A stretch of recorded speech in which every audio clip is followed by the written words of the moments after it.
Welcome back to my channel beauty treats. പിന്നെ എന്താ വിശേഷം? എല്ലാവർക്കും സുഖമല്ലേ? ഞാനും ഇവിടെ സുഖമായിട്ടിരിക്കണം. അപ്പോൾ നമ്മൾ ഇന്ന് പുതിയൊരു വീഡിയോ ആയിട്ട് പിന്നെയും വന്നിരിക്കുകയാണ്. അപ്പോൾ ഇന്നത്തെ വീഡിയോ എന്ന് പറയുന്നത് എനിക്ക് തോന്നുന്നു ലേഡീസിന് മാത്രമല്ല ജെൻസിനും കൂടെ കുറച്ചും കൂടെ യൂസ്ഫുൾ ആയിട്ടുള്ള വീഡിയോ ആണ്. നമ്മൾ ഇന്ന് എല്ലാവരും എന്താ പറയുക, ലേഡീസിനോ ജെൻസിനോ ഇല്ലാതെ എല്ലാവരും ഡെയിലി ഫേസ് ചെയ്തുകൊണ്ടിരിക്കുന്ന ഒരു പ്രോബ്ലമാണ് ഹെയർ ഫോൾ അല്ലേ. കുറേ പേര് ഇത് ഡെയിലി പറയുന്നതാണ്, എന്തൊക്കെ ചെയ്തിട്ട് നമുക്ക് ഹെയർ ഫോൾ കൺട്രോൾ ചെയ്യാൻ പറ്റുന്നില്ല, മുടി പോകുന്നത് കണ്ടു കഴിഞ്ഞാൽ സഹിക്കാൻ പറ്റൂല എന്നൊക്കെ അല്ലേ. സോ എങ്ങനെ നമുക്ക് അത് ചെറിയ ചെറിയ ടിപ്സും ഒക്കെ യൂസ് ചെയ്തിട്ട് നമുക്ക് എങ്ങനെ ഒരു പരിധി വരെ ഹെയർ ഫോൾ കൺട്രോൾ ചെയ്യാം എന്നുള്ളതാണ് ഇന്നത്തെ വീഡിയോയിൽ നമ്മുടെ ടോപ്പിക്. സോ വീഡിയോനെ പറ്റി കൂടുതൽ കാര്യങ്ങൾ പറയുന്നതിന് മുന്നേ തന്നെ നിങ്ങൾ എൻ്റെ ചാനൽ ആദ്യമായിട്ടാണ് കാണുന്നതെങ്കിൽ welcome to my channel beauty treats. എൻ്റെ പേര് സുഷിന.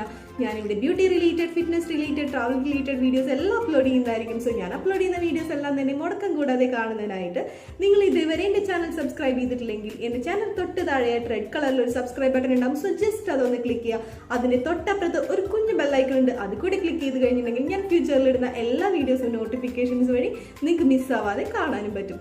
സോ ഈ വീഡിയോയിലേക്ക് ഡീറ്റെയിൽസ് എന്താണ്? നമുക്ക് ഹെയർ ഫോൾ ഒരു പരിധി വിട്ടിട്ട് കൂടുന്നതിനായിട്ട് പല പല റീസൺസ് ഉണ്ട്. ഇപ്പോൾ എസ്പെഷ്യലി സ്ത്രീകളിലൊക്കെ ആണെങ്കിൽ PCOD, PCOS എന്നൊക്കെ പറഞ്ഞിട്ടുള്ള പ്രോബ്ലംസ് ഉള്ളവർക്ക് യൂഷ്വലി ഹെയർ ഫോൾസ് എന്ന് പറയുന്നത് വളരെ കൂടുതലായിരിക്കും. സോ അങ്ങനെയുള്ള ആൾക്കാർക്ക് ഏറ്റവും ബെസ്റ്റ് ആയിട്ടുള്ള ഒരു ഓപ്ഷൻ എന്ന് പറയുന്നത് നമ്മളൊരു നല്ലൊരു ഡോക്ടറെ കൺസൾട്ട് ചെയ്യുക. അങ്ങനെ ഒരു പ്രോബ്ലം ഉണ്ടെങ്കിൽ അത് നമ്മൾ സോൾവ് ചെയ്യാനായിട്ടാണ് ഫസ്റ്റ് നോക്കേണ്ടത്. അപ്പോൾ അത് സോൾവ് ചെയ്യുന്ന വഴി ഓട്ടോമാറ്റിക്കലി നമ്മുടെ ഹെയർ ഫോളും കുറയും. അല്ലാതെ നമ്മൾ ഹെയർ ഫോളിന് മാത്രമായിട്ട് ഒരു ട്രീറ്റ്മെന്റ് എന്തെങ്കിലും ചെയ്ത് കഴിഞ്ഞിട്ടുണ്ടെങ്കിൽ അതൊരിക്കലും മാറില്ല. കാരണം നമ്മൾ ഈ ഹെയർ ഫോൾ എപ്പോഴും നമുക്ക് ഉണ്ടാവുന്നത് എന്തെങ്കിലും ഒരു പ്രോബ്ലത്തിന്റെ ഒരു സൈഡ് എഫക്റ്റ് എന്നുള്ള നിലയ്ക്കാണ്. സോ അതാണ് അതിന്റെ ആ റൂട്ട് കോസ് ആണ് നമ്മൾ ഫസ്റ്റ് തന്നെ സോൾവ് ചെയ്തിട്ട് നമ്മളത് കൺട്രോൾ ചെയ്യാനായിട്ട് നോക്കേണ്ടത്. അതുപോലെ തന്നെ വൈറ്റമിൻസിന്റെ പ്രോബ്ലം വരുമ്പോൾ നല്ല ഹെൽത്തി ആയിട്ടുള്ള നല്ല ന്യൂട്രിയൻസ് ഉള്ള ഫുഡൊക്കെ നമ്മൾ എടുക്കുന്നില്ലെങ്കിൽ അതിൻ്റെ ഒക്കെ ആഫ്റ്റർ എഫക്റ്റ് എന്നുള്ള നിലയ്ക്ക് നമ്മുടെ മുടി ഭയങ്കരമായിട്ട് കൊഴിയും. സോ അതൊക്കെ നമ്മൾ ഒരു പരിധി വരെ നമ്മുടെ ഡെയിലി ലൈഫിൽ നമ്മൾ മെയിൻറ്റെയിൻ ചെയ്യാനും അതുപോലെ തന്നെ കൺട്രോൾ ചെയ്ത് നോക്കേണ്ടതായിട്ടുള്ള കാര്യങ്ങളാണ്. അത് കൂടാതെ ഇങ്ങനെ വരുന്ന ക്ലൈമറ്റ് ചേഞ്ച്, അതുപോലെ തന്നെ വാട്ടറിന്റെ പ്രശ്നങ്ങൾ, അങ്ങനെയൊക്കെ വരുന്ന എന്താ പറയുക ഹെയർ ഫോൾ ആണെന്നുണ്ടെങ്കിൽ അതും നമ്മൾ ശ്രദ്ധിക്കുക. നമ്മൾ ഒരിക്കലും തന്നെ ചൂടുവെള്ളത്തിൽ ഡയറക്റ്റ് തല വാഷ് ചെയ്യാനായിട്ട് പാടില്ല. അങ്ങനെ കുറേ കാര്യങ്ങളുണ്ട്. സോ അതൊക്കെ നമ്മൾ ശ്രദ്ധിച്ചു കഴിഞ്ഞാൽ ഒരു പരിധി വരെ നമുക്ക് ഹെയർ ഫോൾ എത്രയുണ്ടെങ്കിലും കൺട്രോൾ ചെയ്യാവുന്നേ ഉള്ളൂ. പക്ഷെ ഇതൊരിക്കലും ഒറ്റയടിക്ക് നമുക്ക് മാറ്റാവുന്ന ഒന്നല്ല. കുറച്ച് നമ്മൾ ഡെയിലി യൂസ് ചെയ്യുന്നതിനനുസരിച്ചിട്ട് നമ്മൾ ഡെയിലി റിപ്പീറ്റ് ചെയ്ത് കുറച്ച് മെത്തേഡ്സ് ട്രൈ ചെയ്ത് നോക്കുന്നത് വഴി മാത്രമേ നമുക്ക് ഇതൊക്കെ കൺട്രോൾ ചെയ്യാനായിട്ട് പറ്റുള്ളൂ. സോ നമുക്കിത് എങ്ങനെയാണ് ചെയ്യുന്നത്? ഇതിപ്പോൾ ഞാൻ ഡെയിലി യൂസ് ചെയ്തിരിക്കുന്ന ഓയിൽ ഈ ഒരു ബോട്ടിലാണ് ഞാൻ കളക്ട് ചെയ്തിട്ട് വെക്കാറുള്ളത്. ഇപ്പോൾ നമ്മൾ വീട്ടിലുണ്ടാക്കുന്ന ഓയിൽ ആയതുകൊണ്ട് ഇപ്പോൾ ഒരു ഫ്രീ ആയിട്ടൊരു ബോട്ടിൽ കിട്ടിയപ്പോൾ അതിൽ നിറച്ച് വെച്ചിരുന്നത്. ഇതിപ്പോൾ ഓൾമോസ്റ്റ് ഫുൾ ഉണ്ടായിരുന്നു. ഇതിപ്പോൾ കണ്ടില്ലേ, നിങ്ങൾക്ക് കാണാം. ഇതിപ്പോൾ ഞാൻ ഇത്രത്തോളം ഉള്ളൂ. ഇനിയിപ്പോൾ പുതിയത് ഉണ്ടാക്കണം. ഇത് ഞാൻ ഓൾറെഡി നാട്ടിൽ നിന്ന് വരുമ്പോൾ ഉണ്ടാക്കിയിട്ട് കൊണ്ടുവന്നിട്ടുണ്ടായിരുന്നതാണ്. അപ്പോൾ ഇനിയിപ്പോൾ അത് ഇവിടെ ചെയ്യാൻ പറ്റുമെന്നുള്ളത് എല്ലാതും കിട്ടില്ല. എല്ലാ ഐറ്റംസും നമ്മളെ നാട്ടിലുള്ള എല്ലാ ഐറ്റംസും ഇവിടെ വാങ്ങിക്കാൻ കിട്ടണമെന്നില്ലല്ലോ. അപ്പോൾ ഒന്നെങ്കിൽ ആ നാട്ടിൽ നിന്ന് മെറ്റീരിയൽസ് എന്തെങ്കിലും കൊണ്ടുവന്നിട്ട് ഇവിടെ നിന്ന് ഉണ്ടാക്കണം. അതല്ലെങ്കിൽ നാട്ടിൽ നിന്ന് ആരെങ്കിലും കൊണ്ടുവരുമ്പോൾ ഇനി അടുത്തത് റീഫിൽ ചെയ്യാനായിട്ട് പറ്റുള്ളൂ. അപ്പോൾ അത് കാരണമാണ് അതിൻ്റെ ഇൻഗ്രീഡിയൻസും അതെങ്ങനെ ഉണ്ടാക്കുക എന്നുള്ള ഒരു വീഡിയോ ഞാൻ മാക്സിമം നിങ്ങൾക്ക് ഷെയർ ചെയ്യാനായിട്ട് നോക്കാം അടുത്ത തവണ ഇത് ക്രിയേറ്റ് ചെയ്യുമ്പോൾ. അപ്പോൾ ഇതാണ് ഞാനിപ്പോൾ ഇവിടെ യൂസ് ചെയ്യുന്ന ഓയിൽ. ഇതിലിപ്പോൾ എന്താണെന്ന് വെച്ചാൽ കുറേ ഐറ്റംസ് ആഡ് ചെയ്തിട്ടുണ്ട്, കുറച്ചൊന്നുമില്ല. അത് കാരണം മൊത്തം ഒരു ലിസ്റ്റായിട്ട് തന്നെ ഞാൻ പറയാം. ഇതിൽ കഞ്ഞുണ്ണി ആഡ് ചെയ്തിട്ടുണ്ട്. കഞ്ഞുണ്ണി എന്ന് പറയുമ്പോൾ നമുക്ക് എല്ലാവർക്കും അറിയാം, നമ്മൾ മുടിയൊക്കെ നിരയ്ക്കുന്നത് ഭയങ്കരമായിട്ട് കുറയും അല്ലേ. ഇവിടെ വന്നതിന് ശേഷം ഭയങ്കരമായിട്ട് എന്താ പറയുക, വാട്ടർ എന്ന് പറയുന്നത് ഭയങ്കര ക്ലോറിനും അതുപോലെ തന്നെ ഹാർഡ് വാട്ടറൊക്കെ ആയപ്പോൾ മുടി ഒരു സൈഡിൽ നിന്ന് ചെറുതായിട്ട് നരയൊക്കെ തുടങ്ങി. അപ്പോഴാണ് ഇങ്ങനെ കഞ്ഞുണ്ണി യൂസ് ചെയ്ത് കഴിഞ്ഞിട്ടുണ്ടെങ്കിൽ കുറച്ച് ബെറ്റർ ആണെന്ന് എല്ലാവരും പറഞ്ഞു. അപ്പോൾ അതുകൊണ്ട് ഞാനിതിൽ കഞ്ഞുണ്ണി ആഡ് ചെയ്തിട്ടുണ്ട്. പിന്നെ തലയ്ക്ക് നല്ല എന്താ പറയുക, നല്ലൊരു തണുപ്പും ഇതൊക്കെ കിട്ടാനായിട്ട് ഇതിൽ നെല്ലിക്ക കുറച്ച് ആഡ് ചെയ്തിട്ടുണ്ട്, ചെമ്പരത്തി ആഡ് ചെയ്തിട്ടുണ്ട്, പിന്നെ ഉലുവ ആഡ് ചെയ്തിട്ടുണ്ട്, പിന്നെന്താ തുളസി ഉണ്ട്, പിന്നെന്താ തിച്ചിയുടെ ഒരു കുറച്ച് ആഡ് ചെയ്തിട്ടുണ്ട്, പിന്നെന്താ അങ്ങനെ കുറേ ഐറ്റംസ് ഉണ്ട്. ആക്ച്വലി ഇത് ഞാൻ മാത്രമല്ല അമ്മയും കൂടെ ചേർന്നാണ് ഇത് ഉണ്ടാക്കിയിട്ടുണ്ടായിരുന്നത്. അത് കാരണം ഫുൾ ഇൻഗ്രീഡിയൻസ് ലിസ്റ്റും ഒന്നും എനിക്കിപ്പോൾ ഓർമ്മയില്ല. അപ്പോൾ ഒരു 7 മാസം മുന്നേ ഉണ്ടാക്കിയതാണ്. ഇതിപ്പോൾ സെക്കൻഡ് ബോട്ടിലാണ്. അപ്പോൾ അങ്ങനെ കുറേ ഉണ്ട്. നമ്മുടെ നാട്ടിൽ നമ്മൾ ഡെയിലി കാണാൻ പറ്റുന്ന കുറേ ഐറ്റംസ് ചേർത്തിട്ട് കറ്റാർവാഴ ആഡ് ചെയ്തിട്ടുണ്ട്. അപ്പോൾ ഇതെല്ലാം കൂടെ മിക്സ് ആക്കിയിട്ട് നമ്മൾ ഉണ്ടാക്കിയതാണ് ഈ ഒരു ഹെയർ ഓയിൽ. ഇതാണ് ഇപ്പം ഞാനൊരു 7-8 മാസമായിട്ട് ഈ ഒരു ഓയിലാണ് യൂസ് ചെയ്യുന്നത്. നമ്മൾ നാട്ടിൽ നിന്ന് വരുന്ന സമയത്ത് മുടി ഞാൻ വെട്ടിയിട്ട് വന്നതാണ്. ആണ്. പക്ഷെ ഇത് യൂസ് ചെയ്തപ്പോൾ നമുക്ക് പെട്ടെന്ന് തന്നെ ഹെയർ ഗ്രോത്ത് ഉണ്ട്. അതുപോലെ തന്നെ മുടി കൊഴിയുന്നത് എന്ന് വെച്ച് കഴിഞ്ഞാൽ എനിക്കിപ്പോൾ ഓൾറെഡി കൊഴിയുന്നില്ല എന്നൊന്നും പറയാൻ പറ്റില്ല, കൊഴിയുന്നൊക്കെ ഉണ്ട്. ബട്ട് സ്റ്റിൽ എന്നാലും ഒരു ലിമിറ്റ് വരെ കൺട്രോൾ ചെയ്യാനായിട്ട് പറ്റിയിട്ടുണ്ട്.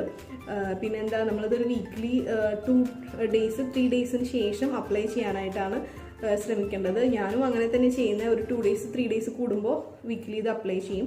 ചെറുതായിട്ട് ഓയിൽ, എന്താ പറയുക, ഒന്ന് ഈ ഒരു ഓയിൽ ഒന്ന് ജസ്റ്റ് ഒന്ന് ചൂടാക്കിയിട്ട് ഒന്ന് മസാജ് ചെയ്യാനായിട്ട് നോക്കും ചില സമയത്ത്, അല്ലെങ്കിൽ ഡയറക്റ്റ് അപ്ലൈ ചെയ്യും. ഞാനിപ്പോൾ ഇവിടെ ഈ വീഡിയോയിൽ കാണിച്ചിരിക്കുന്നത് ജസ്റ്റ് ഡയറക്റ്റ് അപ്ലൈ ചെയ്യുന്നതാണ്. ചില ടൈമിൽ നമുക്ക് വേണമെങ്കിൽ മസാജ് ചെയ്യാനായിട്ട് ഒന്ന് ജസ്റ്റ് ഒന്ന് എന്തെങ്കിലും ഒരു പാത്രത്തിലാക്കിയിട്ട് ജസ്റ്റ് ഒന്ന് അത് ചൂടാക്കിയിട്ട് അങ്ങനെ ചെയ്യണമെങ്കിൽ അങ്ങനെയും ചെയ്യാം, കുഴപ്പമില്ല.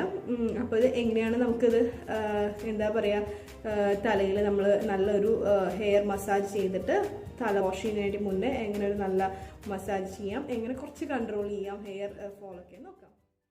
എടുക്കുന്നുള്ളൂ ഫസ്റ്റ് തന്നെ.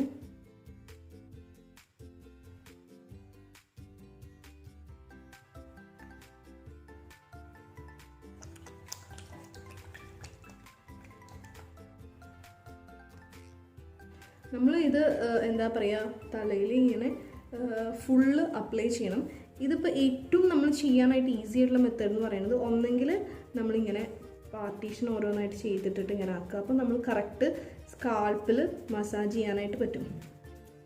ശരിക്കും പറഞ്ഞാൽ നമ്മൾ മുടിയിൽ ഇങ്ങനെ ഓയിൽ അപ്ലൈ ചെയ്യുന്നതിനെക്കാട്ടും ഏറ്റവും ബെസ്റ്റ് സ്കാൾപ്പിൽ ചെയ്യുകയാണ്. കാരണം സ്കാൾപ്പിൽ ചെയ്യുമ്പോഴേ നമുക്ക് അതിന് ഡയറക്റ്റ് അതിൻ്റെ ഒരു ഗുണം കിട്ടുള്ളൂ. കാരണം ഹെയർ ഫോളൊക്കെ കുറയണമെങ്കിൽ നമ്മൾ ജസ്റ്റ് കുറേ ആൾക്കാർ മുടിയിൽ ഇങ്ങനെ വെറുതെ എണ്ണ തേച്ചിട്ട് ഇങ്ങനെ ഷാമ്പൂ ഇട്ട് കളയില്ല. അതുകൊണ്ട് ഒരു ഗുണവും ഇല്ല. അങ്ങനെ ചെയ്തുകൊണ്ട് നമുക്ക് ഹെയർ ഗ്രോത്തും ഇൻക്രീസ് ചെയ്യാനായിട്ട് പറ്റില്ല, അതുപോലെ തന്നെ മുടി കൊഴിച്ചിലും തടയാനായിട്ട് പറ്റില്ല. അങ്ങനെ എന്തെങ്കിലും നമുക്കൊരു ഇതുണ്ടാവണമെങ്കിൽ നമ്മൾ ഡയറക്റ്റ് സ്കാൾപ്പിൽ തന്നെ അപ്ലൈ ചെയ്യണം. അപ്പോൾ നമ്മൾ ഓയിൽ എടുക്കുമ്പോൾ എപ്പോഴും ഈ ഫിംഗർ ടിപ്പിൽ ചെയ്തിട്ട് ഇങ്ങനെ മസാജ് ചെയ്യുക. അതുപോലെ തന്നെ ഇങ്ങനെ മുടിയുടെ ഉള്ളിൽ നമ്മളിങ്ങനെ വിരലിങ്ങനെ ആക്കിയിട്ട് ഇങ്ങനെ നമ്മൾ ജസ്റ്റ് ഇങ്ങനെ മസാജ് ചെയ്യുക.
എല്ലാവർക്കും ഇഷ്ടപ്പെട്ടെന്ന് വിചാരിക്കുന്നു. ഇഷ്ടപ്പെട്ടെങ്കിൽ ഞാൻ എപ്പോഴും പറയാറുള്ളത് പോലെ തന്നെ ലൈക്ക് ബട്ടൺ ഒന്ന് ജസ്റ്റ് ക്ലിക്ക് ചെയ്യാനായിട്ട് മറക്കാതിരിക്കുക. അതുപോലെ തന്നെ നിങ്ങളുടെ ഫ്രണ്ട്സിലേക്കും റിലേറ്റീവ്സിലേക്കും എല്ലാവരിലേക്കും വീഡിയോ ഷെയർ ചെയ്യുക. ഒപ്പം അവരുടെ അടുത്ത് ഇങ്ങനെ ഒരു ചാനലിനെ പറ്റി പറയാം, ഒന്ന് ജസ്റ്റ് സബ്സ്ക്രൈബ് ചെയ്യാനായിട്ട് പറയാം. അപ്പം ഞാൻ ഫ്യൂച്ചറിൽ ഇടുന്ന എല്ലാ വീഡിയോസും അവർക്കും കാണുന്നതിനായിട്ട് പറ്റുന്നതായിരിക്കും. സോ ഈ ഒരു മെത്തേഡ് നിങ്ങൾ എന്തായാലും ട്രൈ ചെയ്ത് നോക്കണം. ഒരിക്കലും 2 ഡേയ്സോ 3 ഡേയ്സോ യൂസ് ചെയ്തിട്ട് എനിക്ക് റിസൾട്ട് കിട്ടിയില്ല എന്ന് പറയാനായിട്ട് പാടില്ല. നമ്മൾ എന്ത് മെത്തേഡ് ട്രൈ ചെയ്യുകയാണെങ്കിലും ഒരു ബെറ്റർ റിസൾട്ട് കിട്ടുന്നതിനായിട്ട് കുറച്ച് നാൾ നമ്മൾ അടുപ്പിച്ച് കണ്ടിന്യൂസ് ആയിട്ട് ചെയ്യേണ്ടതാണ്. അപ്പോൾ അറ്റ്ലീസ്റ്റ് നിങ്ങളൊരു 1 to 2 വീക്കോ 3 വീക്കോ കണ്ടിന്യൂസ് ആയിട്ട് ചെയ്ത് നോക്കൂ. നിങ്ങൾക്കും ഹെയർ ഫോൾ നല്ല രീതിയിൽ കൺട്രോൾ ചെയ്യാനായിട്ട് പറ്റും.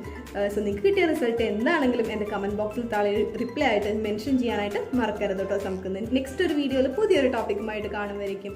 എല്ലാവർക്കും ടേക്ക് കെയർ, ബൈ ബൈ.